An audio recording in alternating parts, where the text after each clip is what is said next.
제네시스, 창세기라는 뜻으로 자그마치 성경의 첫 번째 이야기입니다. 우주 만물의 기원을 종교적으로 보여주는 책이죠. 국내 첫 프리미엄 자동차 브랜드인 제네시스는 성서의 첫 번째 장처럼 새로운 시작에 대한 염원을 담은 이름이라고 해석할 수 있겠습니다. 그렇다면 프리미엄 브랜드란 무엇이길래 현대자동차가 이렇게 수고스럽게 새로운 브랜드를 런칭한 것일까요? 브랜드는 상호라고 말씀드릴 수 있겠습니다. 주인 구분을 위해 가축에게 찍은 낙인에서 유래됐다고 하는데요. 하나의 브랜드에서 양질의 상품이 계속 나온다면 소비자들은 그 브랜드에 대해 신뢰감을 보낼 것입니다. 그리고 이렇게 신뢰가 쌓이게 된다면 해당 브랜드 제품을 찾는 사람들이 많아지게 되고요. 그렇게 오랜 기간이 흐르게 되면 브랜드의 가치 자체가 높아지게 되어 프리미엄 브랜드가 되는데요. 자동차 시장에서는 벤츠와 BMW가 이런 케이스에 속한다고 보면 될 것 같습니다. 벤츠 C클래스가 6천만 원을 넘죠. BMW 3시리즈는 5천만 원을 넘습니다. 비슷한 크기를 가진 현대 아반떼의 경우 2천만 원 중반 정도의 가격을 갖고 있는데요. 이렇게 프리미엄 브랜드는 대중 브랜드에 비해 2배 정도의 가치 차이를 인정받는다고 합니다. 참고로 말씀드리자면 대중 브랜드에 비해 5배 이상의 가격을 받을 수 있는 브랜드는 럭셔리 브랜드라는 칭호를 얻게 된다고 합니다. 아반떼와 3시리즈를 놓고 봤을 때 두 차량 간 가치의 차이가 2배까지 나지는 않습니다. 하지만 소비자들은 기꺼이 2배나 비싼 가격을 지불하고 3시리즈를 구매합니다.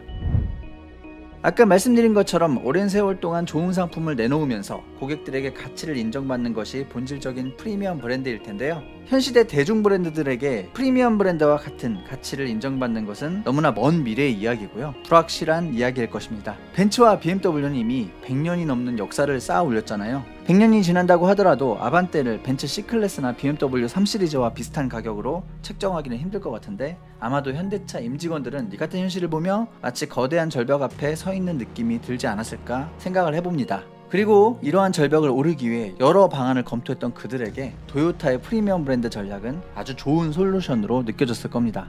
렉서스 말이죠. 그렇게 현대자동차는 토요타의 렉서스 전략과 유사한 제네시스 프로젝트를 시작하게 됩니다.